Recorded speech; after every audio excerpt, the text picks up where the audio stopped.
جس میں پھنس رہا ہوں، مگر میرا اللہ راستہ بنائے گا۔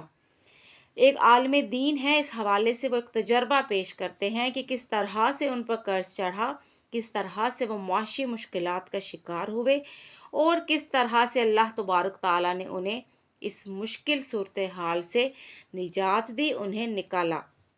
وہ کہتے ہیں کہ ایک بار میں معاشی طور پر بہت زیادہ مشکلات کا شکار ہو گیا تھا۔ 3-4 قسم کے کام تھے، مدرسہ بھی وہ چلاتے تھے، اس کے علاوہ بھی کوئی اور دینی کام تھے جن میں وہ کرتے تھے۔ اس کے علاوہ ظاہر ہے ضروریات زندگی چلانے کے لیے بھی پیسوں کی ضرورت ہوتی ہے، گھر خاندان کو سنبھالنے کے لیے پیسوں کی ضرورت ہوتی ہے۔ تو وہ یہ کہتے تھے کہ میں اتنا ارن نہیں کر پا رہا تھا جتنا میرا خرچ ہو رہا تھا۔ تو شروع میں تو کام چلتا رہا، انہوں نے بھی سب لوگوں کی طرح، وہ کہتے ہیں کہ میں نے بھی تھوڑا بہت قرض لے لیا، لیکن صورتحال تھی کہ قابو ہی نہیں آ رہی تھی، انہوں نے تھوڑا قرض اور لے لیا، صورتحال تھی کہ بگڑتی ہی چلی جا رہی تھی۔ وہ یہ کہتے ہیں کہ اس مشکل ترین صورتحال میں نے اللہ کو اپنا دوست بنایا، میں اللہ سے دعا مانگا کرتا تھا اور صرف اللہ ہی سے میں مانگا کرتا تھا۔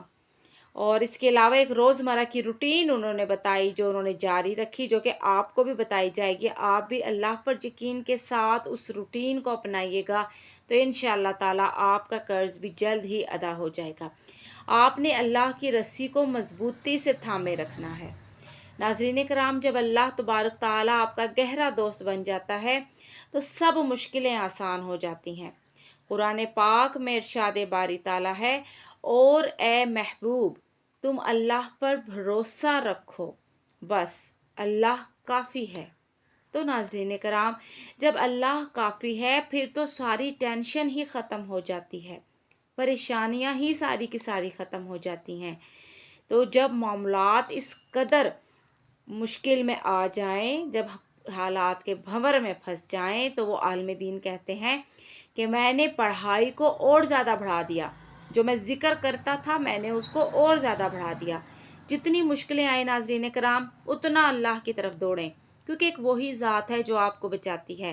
مشکل زیادہ آ رہی ہے اور اللہ کی طرف دوڑ جائیں، اور زیادہ آ رہی ہے اور ذکر الہی کو اپنا جو ہے اوڑھنا بچھونا بنا لیں۔ آپ جتنی زیادہ حالات اندھیرے ہوتے جا رہے ہیں اتنا زیادہ ذکر الہی کو بڑھاتے جائیں، بڑھاتے جائیں۔ آپ دیکھیے گا انشاءاللہ تعالی رب باری تعالیٰ کے فضل و کرم سے، اس کے کلام پاک کی برکت سے آپ دیکھیے گا کہ کس طرح سے آپ کی زندگی کے اندھیروں میں اللہ کا نور اترتا ہے، اللہ کس طریقے سے آپ کی زندگی میں نور بکھیرتا ہے، آپ کے جو مسائل و مشکلات ہیں کس طرح سے اسے آسانیوں میں بدلتا ہے۔ وہ عالم دین کہتے ہیں کہ میں نے پڑھائی کو بہت زیادہ بڑھا دیا، اتنا زیادہ بڑھا دیا کہ میں رونے لگ جاتا تھا اللہ سے دعا کرتے وقت۔ میں کہتا تھا کہ اللہ تو ہی ہمیشہ مجھے نوازتا ہے، ہمیشہ تو نے ہی مجھے پریشانیوں سے نکالا ہے، بچپن سے لے کر اب تک ایسی کوئی بھی پریشانی نہیں ہے جس میں میں ابھی تک پھنسا ہوا ہوں، تو نے مجھے ہر پریشانی سے نکال دیا ہے۔ یہاں پر یہ جملہ قابل غور ہے ناظرین کرام، آپ کی بھی زندگیوں میں ضرور یہ بات ہوگی کہ بچپن سے لے کر آج تک ایسی کوئی بھی پریشانی نہیں ہوگی جس میں اللہ تبارک تعالیٰ نے آپ کو مبتلا رکھا ہے۔ اس نے ہمیشہ آپ کو نکالا ہے، ہمیشہ ہر طرح کے مشکل میں آپ کی مدد فرمائی ہے۔ تو آپ نے اس کی ذات پر یقین رکھنا ہے۔ تو وہ عالم دین کہتے ہیں کہ میں ایسی کوئی بھی مشکل نہیں ہے جس میں میں ابھی تک پھنسا ہوا ہوں، ہر پریشانی میں نکالا ہے آپ نے مجھے، میں نے آپ پر کامل یقین کیا ہے۔ یہ ان لوگوں کے لیے ساری بات ہے، آج کی ویڈیو ان لوگوں کے لیے ہے جو قرض میں ڈوبے ہوئے ہیں، جو اتار نہیں پا رہے، جنہیں کوئی راستہ نظر نہیں آ رہا۔ پھر وہ مزید آگے کہتے ہیں کہ ایک دن میرے جو ٹیم ہے ان کے پاس ایک میسیج آتا ہے، انہوں نے کہا کہ مجھ سے بات کرنی ہے۔ اب وہ عالم دین کہتے ہیں کہ میرے پاس اتنا زیادہ ٹائم نہیں ہوتا، میں نے 100 چیزیں مینیج کرنی ہوتی ہیں ایک وقت میں، تو میں اکثر فون کالز جو ہوتی ہیں اپنی ٹیم کے ہی تھرو میں کرواتا ہوں کہ ٹیم ہی بات کرے گی جو بھی مجھ سے بات کرنی ہے۔ تو ٹیم نے یہی کہا کہ یہ ممکن نہیں ہے، وہ مصروف رہتے ہیں، آپ ہمیں بتا دیں، ان کا شیڈول جو ہے وہ بہت بیزی ہے۔ لیکن وہ صاحب جو تھے وہ بضد تھے، انہوں نے کہا کہ نہیں، بات کرنی ہے۔ 1 دن، 2 دن، 3 دن، ناظرین کرام کافی دن اس صاحب کے میسیج آتے رہے ٹیم کے پاس۔ تنگ آ کر ٹیم نے مجھے کہا کہ ان سے بات کر لو۔ میں نے کہا کہ مجھے پہلے بتا دیتے، میں کر لیتا ان سے بات۔ تو بہرحال وہ عالم دین کہتے ہیں کہ میں نے پھر بات کی، تو جب میں نے وائس میسیج پر بات کی تو وہ صاحب کہنے لگے کہ مجھے کال پر بات کرنی ہے، کنفرم میں نے کرنا ہے کہ آپ ہی ہیں جن سے میں بات کر رہا ہوں۔ میں نے کہا اچھا بھائی، کر لیتا ہوں میں کال پر بات۔ پھر کال پر بات ہوئی۔ وہ یہ کہتے ہیں کہ مجھے نہیں پتا کہ ان کا کیا ارادہ تھا مجھ سے بات کرنے کا، کیا مقصد تھا مجھ سے بات کرنے کا، نارمل سی ایک بات ہوئی۔ کہتے ہیں کہ اچھا آپ سے بات کرنی تھی، دل مطمئن ہو گیا ہے۔ تو میں نے کہا کہ آپ کا کوئی مسئلہ ہے کیا، کوئی پرابلم ہے، کوئی معاملات خراب چل رہے ہیں؟ بولا نہیں، بس آپ کے 2 منٹ چاہیے تھے، آپ سے بات کرنی تھی، کنفرم کرنا تھا کہ یہ آپ ہی ہیں۔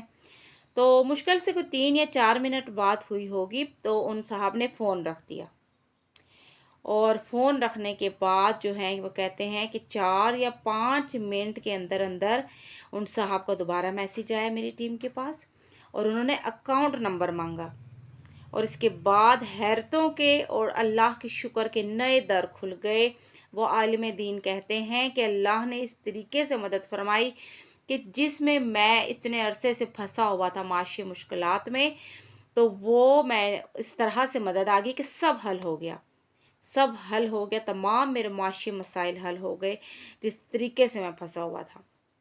تو جتنا ہو سکے ناظرین کرام آپ بھی اللہ کا ذکر کیا کریں، کیونکہ جتنا زیادہ اللہ کا ذکر کرو گے اتنا زیادہ تم کامیاب ہو جاؤ گے۔ تو اپنی ڈیلی روٹین میں جو کہ اب آپ کو بتائی جا رہی ہے اس میں آپ یہ سب شامل کر لیں۔ انشاءاللہ تعالیٰ کسی بھی قسم کی اگر آپ اذیت میں ہیں، کچھ بھی معاملات اگر آپ کی زندگی میں ہیں، وہ حل ہوتے چلے جائیں گے۔ تو سب سے پہلے آپ نے اپنے دن کا آغاز تہجد سے کرنا ہے۔ یہ ان عالم دین کا بتایا ہوا سارا ہے، انہوں نے خود یہ سارا کیا طریقہ۔ وہ کہتے ہیں کہ کچھ ہی دن گزرے تھے کہ اللہ کی مدد آن پہنچی۔ آپ پر تو تہجد کو تو آپ نے پکڑنا ہی پکڑنا ہے پھر، کیونکہ جو دعا آپ کی تہجد میں سنی جائے گی وہ کسی بھی نفلی عبادات میں نہیں سنی جائے گی۔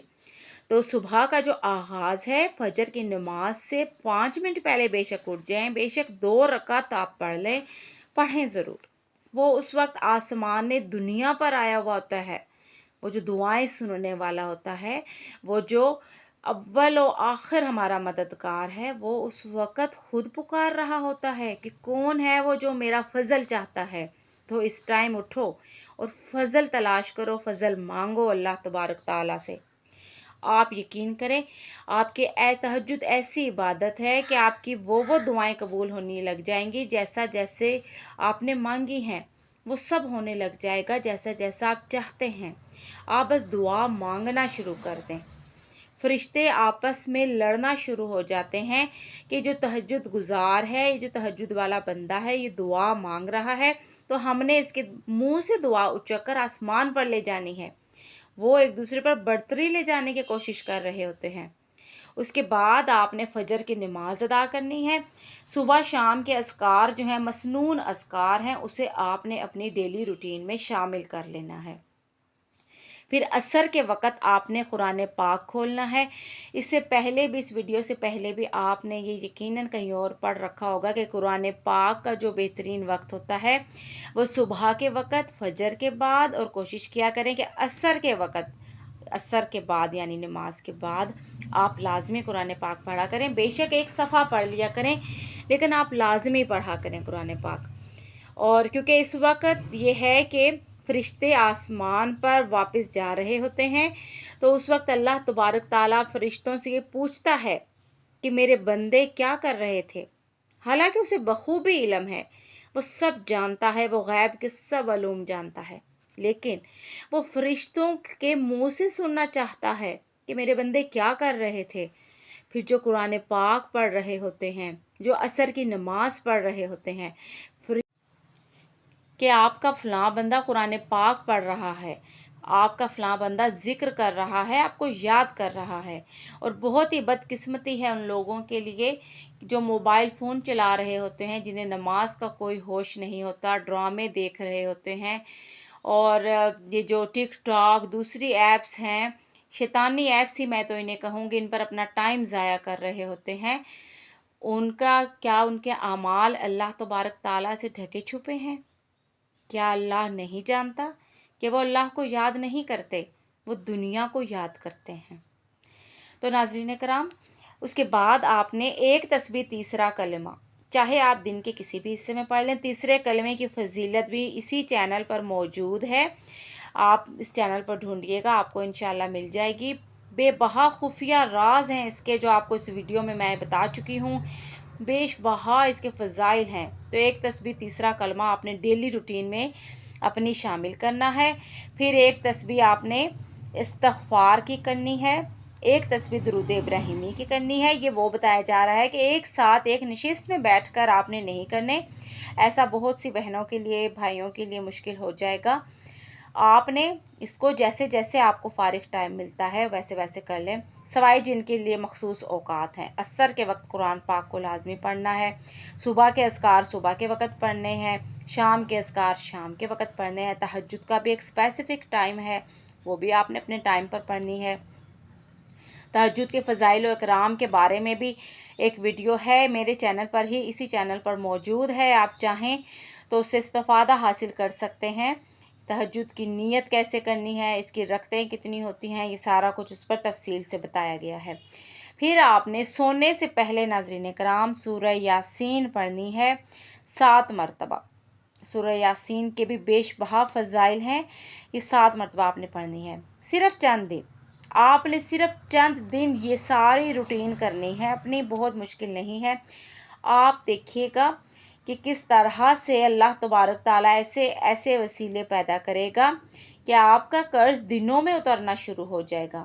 کچھ ٹائم آپ بس کر کے یہ دیکھ لیں، اللہ تبارک تعالیٰ کے حکم سے آپ کے مالی معاملات جو ہیں وہ بہتر ہونا شروع ہو جائیں گے، آپ کا قرض اترنا شروع ہو جائے گا، وسائل بننا شروع ہو جائیں گے۔ اب دیکھیں ناظرین کرام، آپ نے نماز نہیں چھوڑنی ہے، اس وقت میں آپ نے اللہ کو یاد کرنا ہے۔ جب جب اللہ آپ کو بلاتا ہے نماز کے لیے، اللہ اپنے بندوں کو پکار رہا ہوتا ہے، تہجد کے وقت تہجد لازمی آپ نے کرنی ہے۔ جس کی کوئی دعا نہ قبول ہوئی، کتنے ہی ایسے لوگ ہیں انہوں نے یہ کہا کہ ہم نے تہجد پڑھی تو قبول ہوئی۔ تہجد میں وہ کیفیت کیونکہ انسان کی ہوتی ہے جو باقی 5 فرض نمازوں میں نہیں ہوتی ناظرین کرام۔ فرض نمازوں میں بندوں کی طرف دھیان ہوتا ہے ہمارا، کھڑے ہم اللہ کے حضور ہوتے ہیں، لیکن دھیان ہمارا دائیں طرف بھی ہوتا ہے، بائیں طرف بھی ہوتا ہے، چولہے پر کچھ پک رہا ہے اس طرف ہوتا ہے، اگر گھر میں کوئی فرد کسی دوسرے فرد کو ڈانٹ رہا ہے اس کی طرف ہوتا ہے، سوچوں کی طرف یعنی ہمارا دماغ ہوتا ہے۔ تہجد ایسی واحد چیز ہے، تہجد ایسی واحد عبادت ہے کہ جب دنیا و مافیہ سے بے خبر ہو جاتا ہے انسان، جب انسان ہوتا ہے اور اس کا رب ہوتا ہے، تیسرا کوئی نہیں ہوتا۔ اگر کوئی تیسرا ہوتا ہے تو اس کا روشن مستقبل ہوتا ہے انسان کا، اس کی خوشیاں ہوتی ہیں، اس کی دعاؤں کی قبولیت ہوتی ہے، اللہ کی رحمت کا سایہ ہوتا ہے۔ تو یہ ناظرین کرام، اس کو آپ نوٹ کر لیجئے گا، کاغذ پینسل لے کر اچھی طرح سے ایک بار لکھ لیجئے گا۔ اور یہ تھی آج کی ہماری ویڈیو۔ امید ہے آپ کو آج کی ویڈیو پسند آئی ہوگی۔ جنہوں نے ابھی تک چینل کو سبسکرائب نہیں کیا وہ نور وظائف چینل کو سبسکرائب کر لیجئے گا تاکہ آئندہ آنے والی نئی ویڈیوز بھی آپ کو مل سکیں۔